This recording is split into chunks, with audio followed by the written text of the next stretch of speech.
अब तक fundamental rights के सीरीज़ के जरिए हम सारे अधिकार को समझ चुके हैं, पर अब तक हम ये नहीं समझे कि अगर वो फंडामेंटल राइट्स और वो मौलिक अधिकार को वायलेट होता है तब हम क्या करेंगे। ऐसे समझ लेते हैं कि हमको शेर तो बनाया गया, वो भी बिना दांत और नाखून वाला। वो शेर किस काम की जिसका दांत और नाखून नहीं है।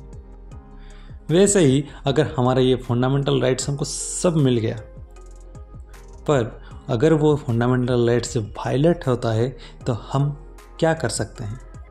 अगर मान लो आप घूमने के लिए निकले हो और आपको डिटेंशन किया जाता है, अगर सोसाइटी में किसी भी तरह के आपके साथ डिस्क्रिमिनेशन किया जाता है और आपके आगे बाल मजदूरी किया जाता है, ऐसे किसी भी तरह की फंडामेंटल राइट्स की वायलेट होता है तो क्या करोगे। चिल्लाते रहोगे कि नहीं फंडामेंटल राइट्स वायलेट हो गया। कोई सुनने वाला भी तो होना चाहिए। और उसी फंडामेंटल राइट्स को प्रोटेक्ट देता है कॉन्स्टिट्यूशनल रेमेडीज, जिसको डॉक्टर बी.आर. अम्बेडकर ने heart and soul of Indian constitution कहे थे। तो समझ लेते हैं इंडियन कॉन्स्टिट्यूशन की पार्ट 3 का फंडामेंटल राइट्स की कॉन्स्टिट्यूशनल रेमेडीज को, जो आर्टिकल 32 से 35 तक दिया गया है। नमस्कार, मैं आदित्य मिश्रा आपको हमारे चैनल आदिशाइन में स्वागत करता हूँ। जाहिर सी बात है, अगर किसी की बॉडी में हार्ट ही नहीं है तो वह बॉडी किस काम का।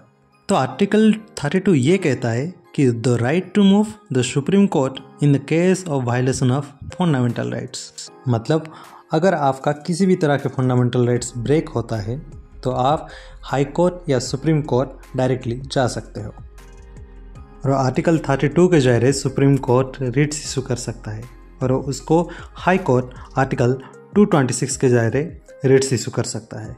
इंडियन कॉन्स्टिट्यूशन में फंडामेंटल राइट्स के अंडर में ही कुछ रिट्स दिया गया है, जिसके जरिए हम डायरेक्टली सुप्रीम कोर्ट या हाई कोर्ट जा सकते हैं। अब ये रिट्स और क्या है। रिट्स एक रिटन कमांड होता है।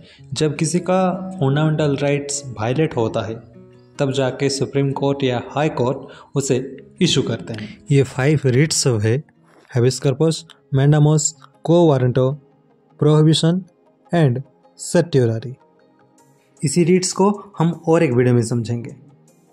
अब आर्टिकल 33 को समझ लेते हैं। आर्टिकल 33 ये कहता है, empower parliament to make laws that would restrict the fundamental rights to a specific category of people including the member of Indian army, intelligence organisation, military force, police force etcetera. इसका मतलब ये हुआ कि parliament के पास power होता है, वो arm force, intelligence organisation और पुलिस फोर्स की किसी भी तरह की फंडामेंटल राइट्स को सस्पेंड कर सकता है। क्यों ये किया जाता है। अगर मान लो कोई एक Indian army right to expression के नाम पे ये किसी भी प्राइवेसी को पब्लिश कर रहा है, जो देश की डिसिप्लिन को ख़राब कर सकता है और इसी देश का दूसरे देश के जो इंटरनेशनल रिलेशन होता है उसको भी ख़राब कर सकता है, इसीलिए उनका कुछ फंडामेंटल राइट्स को सस्पेंड किया जाता है। और ये सारे पावर पार्लियामेंट के पास होता है। जो पार्लियामेंट किसी भी तरह के अगर लॉ बनाता है तो उनको उसी लॉ को फॉलो करना पड़ता है। और आर्टिकल 34 ये कहता है कि empower the parliament to indemnify any government servant और any other person for any act done by him in connection with the maintenance or restoration of order in area when the martial law was in force. Due to any emergency, अगर किसी भी जगह पे martial law यानी military law लगा है, वहाँ के लोग अगर किसी भी फंडामेंटल राइट्स ब्रेक होता है तो वो लोग डायरेक्टली सुप्रीम कोर्ट या हाई कोर्ट को जा नहीं सकते। और इसी मार्शल लॉ का चलते हुए अगर कोई भी गवर्नमेंट सर्वेंट के द्वारा आम आदमी की फंडामेंटल राइट्स का ब्रेक होता है तो वो डायरेक्टली सुप्रीम कोर्ट या हाई कोर्ट जा नहीं सकते और साथ ही साथ उन्हीं गवर्नमेंट सर्वेंट के ऊपर कोई भी कार्रवाई नहीं किया जा सकता। और इसे भी समझ लेना कि इसी बीच अगर कोई भी प्रिवेंटिव डिटेंशन हो रहा है तो वो हैबिस कॉर्पस के अंडर में आ सकता है। Finally article 35।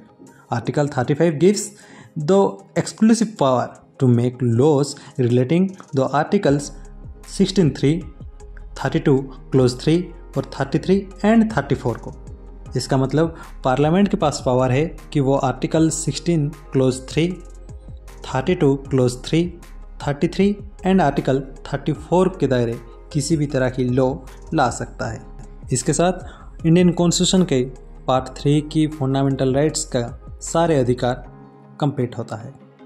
तो आपको ये वीडियो सब कैसा लगा और आपका ओपिनियन ये सब में क्या है, ज़रूर कमेंट में लिख देना।